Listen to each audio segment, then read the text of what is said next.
கர்நாடக மாநிலத்தில் லாரிகள் வேலை நிறுத்தத்தால் தமிழ்நாடு எல்லையில் லாரிகள் அணிவகுத்து நிற்கின்றன. இதுகுறித்த விவரங்களை செய்தியாளர் செல்வத்திடம் கேட்கலாம். செல்வம், தற்போதைய நிலை?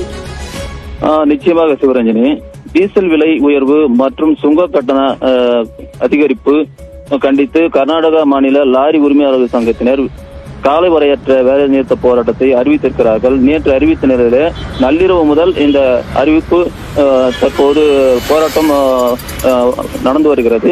இதனால் தமிழகம் மற்றும் வட மாநிலங்களுக்கு இடையேயான சரக்கு லாரி போக்குவரத்து தடை ஏற்பட்டு காய்கறிகள் மற்றும் பழங்கள் அவற்றின் விலை உயர வாய்ப்புள்ளது.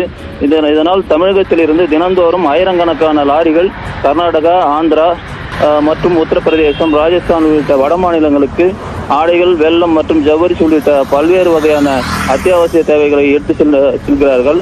கர்நாடக மாநிலம் வழியாக தமிழ்நாட்டுக்கு தினந்தோறும் ஆயிரக்கணக்கான லாரிகள் மக்காச்சோளம், பருப்பு, பூண்டு உள்ளிட்ட அத்தியாவசிய தேவைகளை கொண்டு வருகிறது. இந்த வேலை நிறுத்தத்தால் இந்த பொருட்கள் வரத்து அதிகமாக விலை ஏறக்கூடிய வாய்ப்பு இருக்கிறது. அதே போல கர்நாடக மாநிலத்தில் பெங்களூரு உள்ளிட்ட பகுதிகளில் இருந்து சென்னை உள்ளிட்ட பல்வேறு நகரங்களுக்கு கேரட், தக்காளி, முட்டைக்கோஸ், பீட்ரூட் உள்ளிட்ட காய்கறிகள் ஏற்றுமதி செய்யப்பட்டு வருகிறது. இதன் நிறுத்தத்தால் காய்கறிகள் வரத்து தேங்கி விலை குறையவும் வாய்ப்பு இருக்கிறது. அதே போல மாநிலங்களில் சென்னை உள்ளிட்ட பகுதிகளில் விலை உயரவும் வாய்ப்பு இருக்கிறது. ஆகையால் கர்நாடக மாநில லாரி உரிமையாளர்கள் போராட்டம் துவங்கியுள்ளதால் தமிழகத்தில் இருந்து பெரும்பாலான லாரிகள் வட மாநிலங்களுக்கு செல்லவில்லை. இதனால் ஓசூர் பெங்களூர் தேசிய நெடுஞ்சாலையில் சரக்கு வாகனங்கள் போக்குவரத்து குறைந்தே காணப்பட்டு வந்த போதிலும் போராட்டத்தில் மாநில எல்லை பகுதிகளில் சரக்கு லாரிகள், ஜல்லி, எம்சாண்ட் ஏற்றி வந்த லாரிகள் நிறுத்தப்பட்டிருக்கிறது. சிவரஞ்சனி, விவரங்களை வழங்கியமைக்கு நன்றி செல்வா.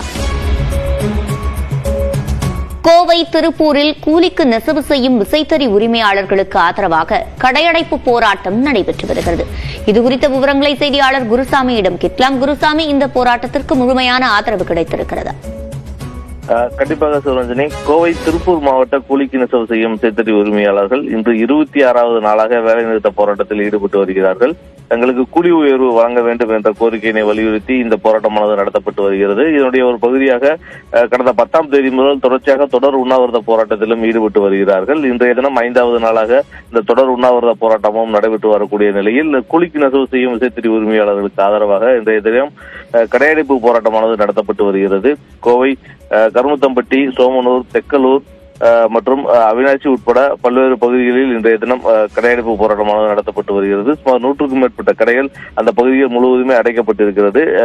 தனித்தனியாக எந்தெந்த பகுதிகளில் கூலிக்கு நெசவு செய்யும் விசைத்தறி உரிமையாளர்கள் அதிகம் இருக்கிறார்களோ அந்த பகுதிகளில் இருக்கக்கூடிய அனைத்து வியாபாரிகளும் தங்களது கடைகளை அடைத்து இன்றைய தினம் அவர்களுக்கு ஆதரவாக இந்த ஒரு நாள் மட்டும் கடைகளை அடைத்து வேலைநிறுத்த போராட்டத்தில் ஈடுபட்டு வருகிறார்கள். இதை தவிர்த்து மறுசுழற்சி பஞ்சாலைகள் அதிபர் சங்கத்தினரும் இன்றைய தினம் வேலைநிறுத்த போராட்டத்தில் ஒரு நாள் அடையாள வேலைநிறுத்த போராட்டத்தில் ஈடுபட்டு இருக்கிறார்கள்.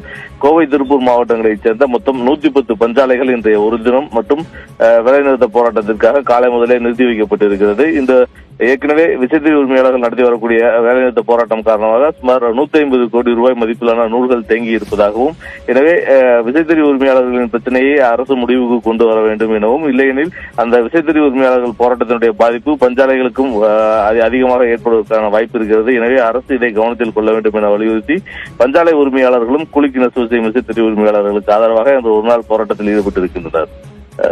விவரங்களை வழங்கியமைக்கு நன்றி குருசாமி.